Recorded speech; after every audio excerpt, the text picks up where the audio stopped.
சிறிய சுண்டெலி பேப் தான் சேகரித்த கொட்டைகளை பெரிய விலங்குகள் எடுத்துச் செல்வதை வருத்தத்துடன் பார்த்தது. இது அவனை உதவியற்றவனாகவும் சிறியவனாகவும் உணர வைத்த ஒரு தொடர் பிரச்சனை. ஒரு தீர்வைத் தேடி பீப் காட்டிலுள்ள மிக உயரமான மரத்திற்கு பயணம் செய்தது. அங்கு தனது பிரச்சனைகளையெல்லாம் அறிந்த ஒரு பார்வை கொண்ட புத்திசாலி ஆந்தையிடம் உதவியைக் கோரியது.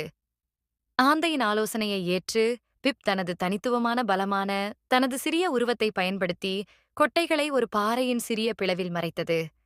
அங்கு வேறு யாராலும் அதை அடைய முடியாது.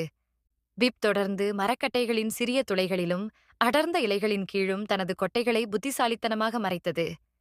பெரிய விலங்குகள் தனது ரகசிய சேகரிப்பை கண்டுபிடிக்க முடியாமல் ஏமாற்றத்துடன் கடந்து சென்றபோது அது பெருமை உணர்ந்தது. மாலைக்குள் பிப் முன்பு எப்போதும் இல்லாத அளவுக்கு அதிக கொட்டைகளை சேகரித்திருந்தது. மற்றவர்களைப் போல் இருக்க முயற்சிப்பதை நிறுத்தி தனது தனித்துவமான திறமைகளை பயன்படுத்தியதால் இது சாத்தியமானது.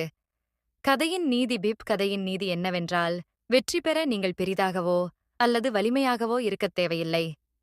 உங்கள் தனித்துவமான பலத்தை பயன்படுத்துவதே உங்கள் சவால்களை வெல்லும் திறவுகோல்.